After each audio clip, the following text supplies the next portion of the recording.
Your Excellency, President of the General Assembly, Your Excellency, Secretary General of the United Nations, Excellencies, distinguished delegates, ladies and gentlemen, I'm honored by the trust you have placed in me through my election by acclamation to the position of President of the General Assembly for its 74th session. I'm grateful to the Federal Republic of Nigeria for nominating me for this esteemed position, to the African Group for endorsing my candidacy, and to all member states for extending their priceless support. I congratulate President Espinosa for her tireless efforts to guide our work through the current session, and thank the Secretary General for his leadership at this critical moment for the United Nations. Dear colleagues, as I announced in my vision statement and during the interactive dialogue on 13th May, the implementation of existing mandates and the 2030 Agenda, with particular focus on peace and security, poverty eradication, zero hunger, quality education, climate action and inclusion will constitute the major priority of my presidency. Accordingly, the higher-level political forum to be convened during the 74th session of the General Assembly, the Secretary General Climate Summit in September, the higher-level events on universal health coverage, financing for development, and the Samoa Pathway, the Second Ocean Conference in Lisbon,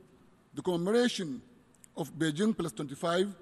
and all other important meetings during the 74th session provide major opportunities to promote the implementation of our goals and targets, and we must seize each of those opportunities to galvanize political momentum and action at the highest level. I'm committed to promoting partnerships that are needed from all stakeholders to achieve our objectives, and ultimately ensure that we do our best to ensure peace and prosperity, particularly for the most vulnerable. Madam President, we must continue to invest in sustaining peace and conflict prevention, given that our organization strives to, quote-unquote, save succeeding generations from the scourge of war. As the United Nations has not met the expectations of its founding fathers in terms of preventing many violent conflicts and mass atrocities, we have to assume collective responsibility to make the world a better, safer, and more peaceful one. The promotion of human rights and the empowerment of women and youth deserve special attention, and I will be devoted to the promotion of gender parity throughout the whole UN system, starting from my own office. Your Excellencies, will commemorate the 75th anniversary of the creation of the United Nations next year. This presents a unique opportunity for us to reduce the trust deficit between nations, as we all share the same aspirations, and we have no choice but to work together. If we will achieve the visions of our founding fathers, we must ensure that indifference and racism do not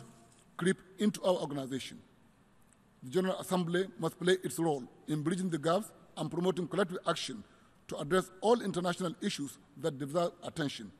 with close coordination and collaboration with the Secretary General, Security Council, and ECOSOC. Excellencies, in the coming weeks and during my presidency, I'll count on the support and solidarity of all member states, as well as the Secretariat.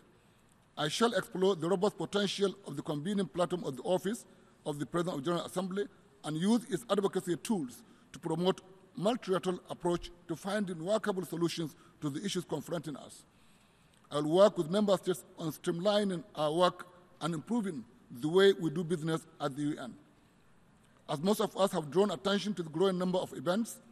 with the attendant risk of undermining genuine dialogue and overstretching delegations, I'll work with you all on appropriate solutions, as I believe we must make the United Nations more efficient, effective, and accountable to the people we serve. Finally, Madam President, ladies and gentlemen, I wish to reiterate that as President of the 74th session of the General Assembly, openness, inclusivity, and transparency will guide all actions of the Office of the President of the General Assembly. I thank you for your kind attention.